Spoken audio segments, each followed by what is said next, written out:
Good morning, it's Michael here from Michael's Card Art. It's been a little while since I posted anything, given Christmas and the holiday hiatus. However, I posted a couple of postcards or cards the other day, and for those of you who may not have seen them, this is them. And basically what they are, they're projects that I didn't really like the outcome, and so I looked at a way of repurposing those projects. And I came up with an idea of putting them into a postcard format, if you like, a retro postcard format, and seeing if I can't excite my passion for these previous projects. And anyway, here they are. They got quite a bit of comment. So what I thought I might do is do a quick video on how to give those projects that didn't see light of day another eye, and see if you can't recycle them into something that you might be more proud of. We've all got those projects that we've done that we didn't get to complete because something was not quite right, or we didn't like the look of it, or anyway, we all know what those moments are. And anyway, so here's a couple of examples of work that I've done, and nothing's happened with them. But so I'm going to take this one here. The reason I didn't like this one was because of the bit of a blotch there, but I'm going to show you how we can sort of cover that. But this is really just a stencil, and what I've done is I've filled it with a it's a wall putty actually, and it looks quite nice. And so taking the ideas that I've got here, I'll show you what I've done with this, and I'll show you how you might be able to consider giving your projects a bit of life. So let's get started so that it is a short video. I always look for I always set it in a bit of a diorama, so you've got a three-dimensional cover here, and I like to cut the shape possibly in a little bit of an interesting way, so it's not just an oval standing upright. In these cases I put the oval in a slight slant. Here's another one with a more unusual shape.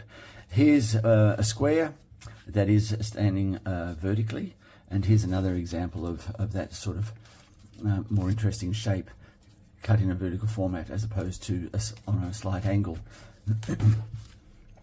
But in this case here, what I've done is I've looked at the angle of the rose, and I can see that this sort of shape is going to suit it better. And when you put the cover on there, you can see straight away that it hides a few blemishes, but it also has an interesting shape. So sorry, I've got a bit of a dry throat this morning. What I usually do is, to give it a bit of a retro look, is I take out well, in this case I'm using Stampin' Up's crumb cake, but what I will do is, to give it a bit of an aged look, is give that a good rub over with the crumb cake to give it that aged look about it. And so I'm not doing anything I don't think any of you have not done before. We'll just pull it together with a few little techniques and see if there's anything here that you can take forward into your own projects. Okay. All right, so there's a little bit of color in there. And what I do like about these cards, they can be purposed for or repurposed for any event, if you like. So straight away you're getting a bit of an aged effect. There's some blemishes on the top card already, which I encourage. Now I've got a stamp here that is called Postcards. I don't know where this is from. As you can see, it's a bit chewed on, but what I'm trying to do is, when I cut the space out, I tried to create enough space that you could put this stamp onto it.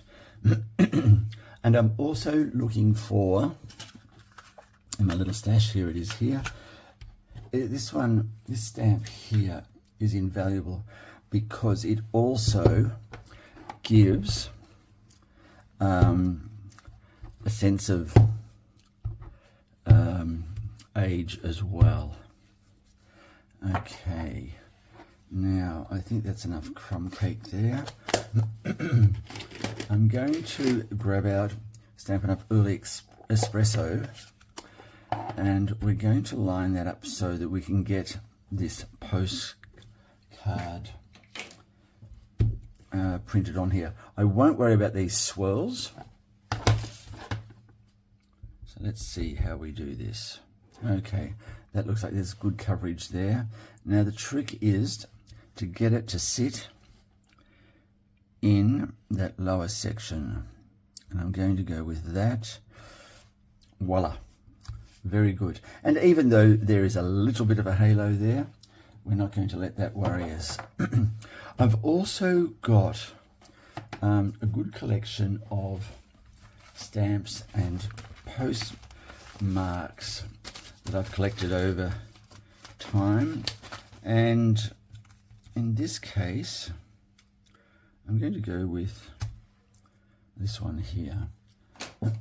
I don't know what it is. I think it's from Brazil, but it's a postcard, so let's put that to use, and we'll put it up there in the top corner. Perfect. And straight away we're starting to see an element of age, and we've got a card there. Okay, now let me just dispense with that, and I'm going to grab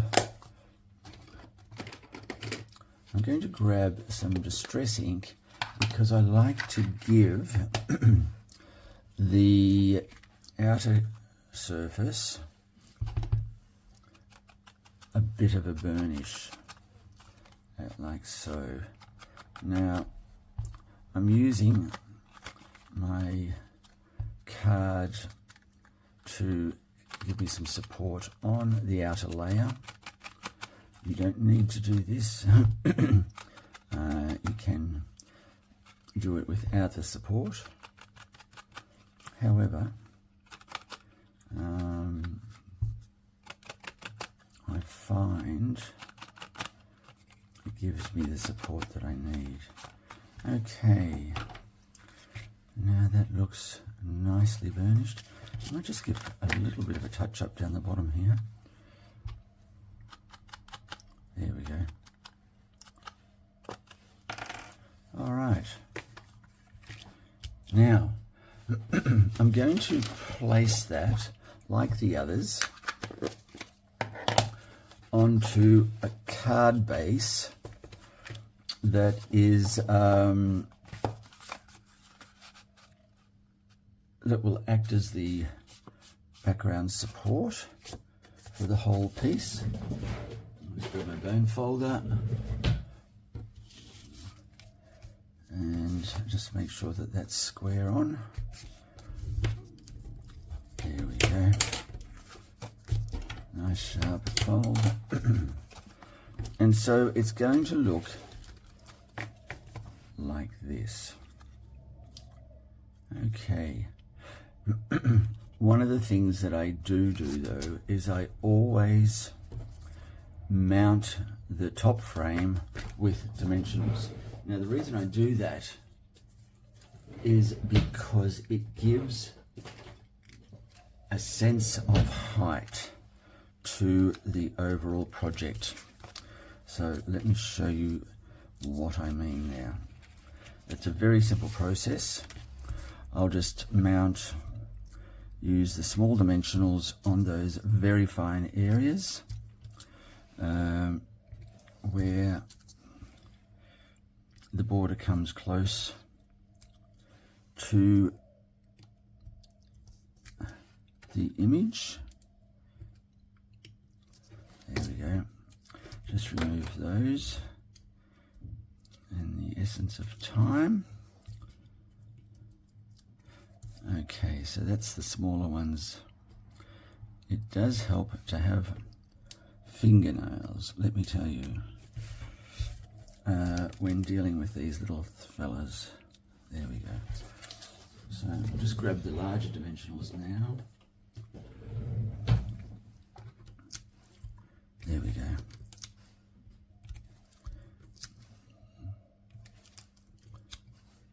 Now you'll notice I do use a lot of dimensionals, but I think they're a crafter's, one of the crafter's necessary tools, and because I'm trying to work quickly, things start to ping off everywhere, but bear with me. Now, some people, what they do is when they get their pack of dimensionals, they will run a marker over these at the back of them, so that when they're placing them on here, they can see which ones they've peeled off, because they'll be white, but if they haven't peeled them off, it'll still be the color of the marker there. Okay, so just a little tip there for those of you who might find that of value. Now, I'm trying to just place this. Nope. Nope. I'm going to have to. There we go. How's that? Now, what you'll see here is there's a slight gap in the mat, between the mat and the actual image. Now I find that that gives you an element of height. Okay, now that's ready to be glued onto the base, and let me just get that ready. Glue, here we go.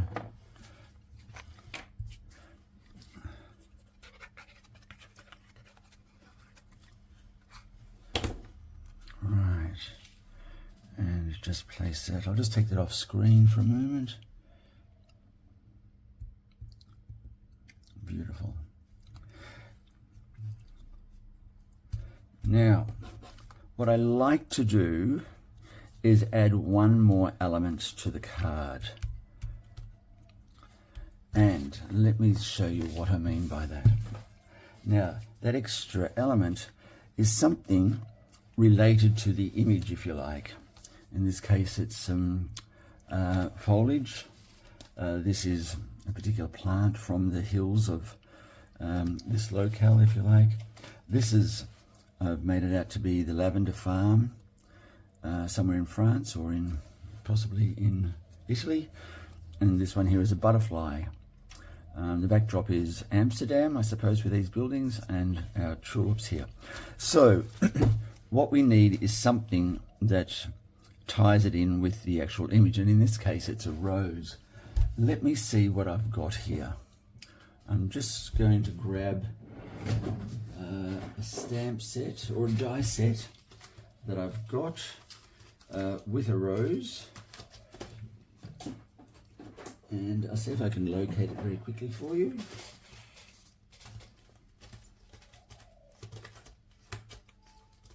And no. Now, what I was looking for was a small rose that I could cut and add to that image. So I found the die set and stamp set I was looking for. Now, in keeping with the age, I'm going to just have that mounted there as such. So I'll just quickly go and cut that and put that away. Now, and here it is here. So I'm thinking this could mount somewhere like this as such, and I'm just going to give that a little bit of color with our crumb cake, and I'm not going to colour it other than that, and I'm just going to have that glued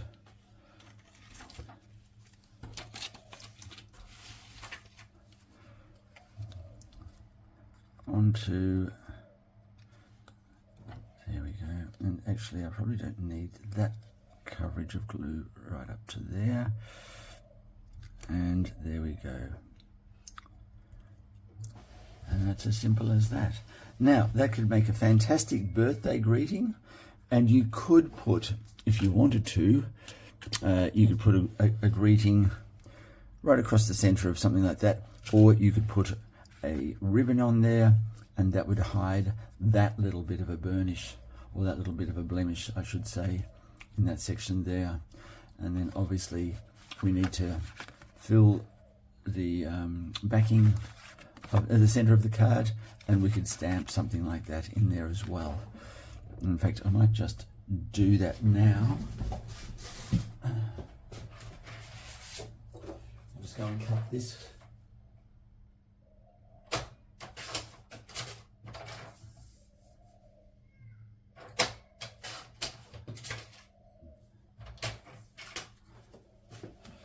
I find it's always easier when you're going to do something with the center of the card to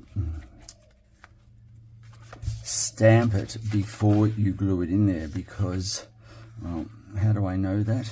Is because the number of times I've glued and then stamped and then made a mistake, which renders the card practically useless. I'm just going to use the leaves of this stamp set to stamp inside the card, and once again, still keeping with the age of the card, I'm going to use a dark early espresso, and there we go. C,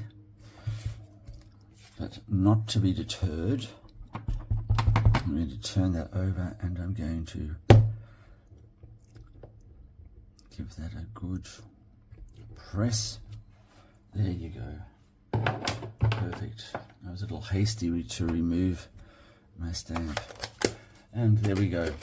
Now that will be easily glued inside. And what I'm going to do, you'll notice here that my trimmer probably needs to be replaced. So rather than try and hide that, I'm just going to burnish the inside piece of card with my scissors to give it that aged effect. Just going gently, and there we go, that should be sufficient. Now we can glue that in there, and I might even go as far as giving it a little bit of burnish which matches the inside, the outside cover sheet. So all little things that you can do. You don't have to do it with every single card, but just to keep it interesting for you, the creator, you can do these sort of things. Okay, let's get some glue onto that.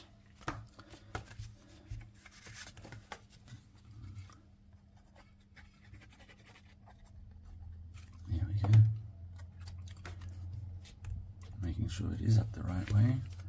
Yes. And there we go. Voila. Project deemed unsuitable has a new lease of life and is now ready to be given away as a greeting card of sorts, birthday card, whatever. All right. Well, I hope you enjoyed that. I hope you've learned something, and I certainly hope to see you next time here at Michael's Card Art. Thank you.